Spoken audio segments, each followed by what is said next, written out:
weren't obvious. Like we asked one artist, what are the sort of new artists that you're inspired by, and she had mentioned an artist's name that we ended up looking into, and it turns out that one of the artists of the show had done a 2-person show with that artist. So there's all these kind of cross connections that I think that became very interesting in the end. And I think we need to say something about the title. What is the title of the exhibition? Sure. If You Steal My Sunshine, California Abstraction Now. We have, historically, we often would title group shows with songs just because it creates sort of a thematic approach. The songs would often, there'd be elements of the songs that we would be trying to capture within the exhibition. So this became a bit of a challenge because the exhibition created the theme. So we were just going to call it something else and not worry about the song. And then initially almost in joking, I suggested this particular song. So for those of you familiar with this song, it was a kind of one-hit wonder in the 90s. It became sort of a summer hit, right? Obviously, the sunshine was the point of reference because of California and the brightness of the exhibition.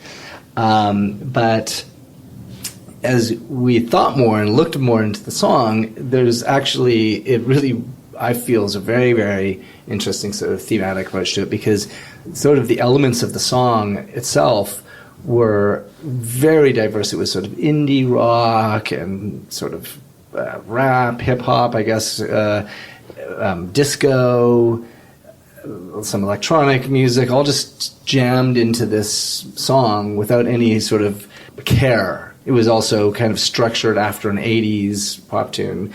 It was a sister and brother duo, so 50% of the narrative is from a woman's perspective, and it ended up echoing sort of the unspoken ethic, in a way, of some of these artists' approach to their own practices, in the sense that they're bringing from other sources, but they're not necessarily being directly referential or even reverential of that work. It's really just, here's a material, here's an aesthetic that I can use.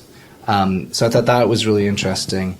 And then I think that the other interesting thing is that the song, though it's a really poppy and positive, fun song, there's a sort of a threat to it. It's like life, would be bad if you steal my sunshine, right? And if you really dig into some of it's kind of an abstract song. The narrative isn't overt, and people have read a lot into it over time, as people do, right? What is this, especially because it's a brother-sister talking, and whether that's intended. But the idea, this song itself, like I said, though there's a hugely positive feel to it, there is this looming threat. And I think that that's something that also I found interesting about these artists. The work feels very bright and very positive. And I mean, there's pink and glitter and neon colors.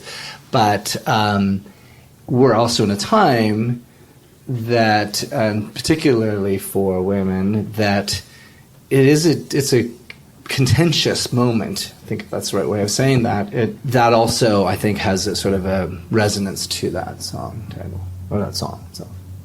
So how has it been working in this way? Is it an approach that you would like to expand on? I mean, because like you said, this is kind of backwards in a way, and ultimately you're using material that is out there. Someone put it out there on Instagram, and there's an algorithm somehow that has made this come about.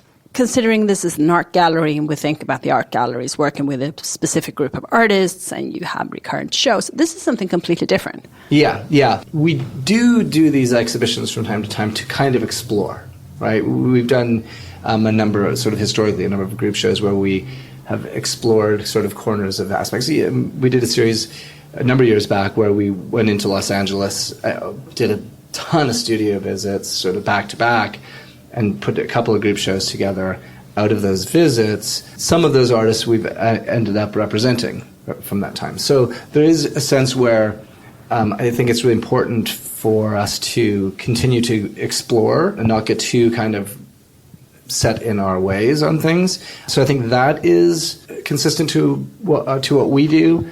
But the way we went about it, like I said before, it was like, oh, hear about the artist, go to the studios, then look at the work, right? It's sort of, this is look at the work, then go to the artist, and then, you know, hopefully go to the studio, you know? So it's kind of, it is backwards.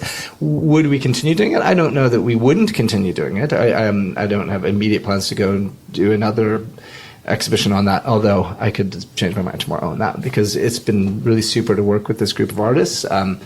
It's definitely brought, I joke sort of internally that there's been more questions asked as opposed to answered from this exhibition, so that means there's more to dig into. We looked essentially at painting, you know, although that may be somewhat loosely defined. That's how we approached this, so we didn't even really approach sculpture or other media, you know, quite intentionally. But so I think there is that. It could be explored. You know, my relationship with social media is different. I'm not wildly active on it. It's something both in posting and in following. I'm not really. I use it.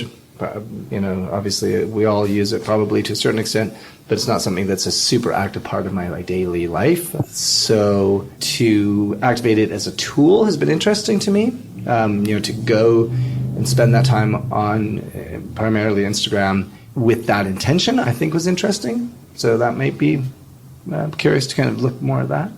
Is there anything we could say about the California abstraction now? Is there? I mean, is that a bit too much to sort of describe what's happening in California LA art at the moment? Maybe that's it's too much. It's a very big statement. It's not really intended to say that this is all of what's happening in California now, which I think is one of the things about the song title with those. It does counterbalance a little bit. The title is the theme.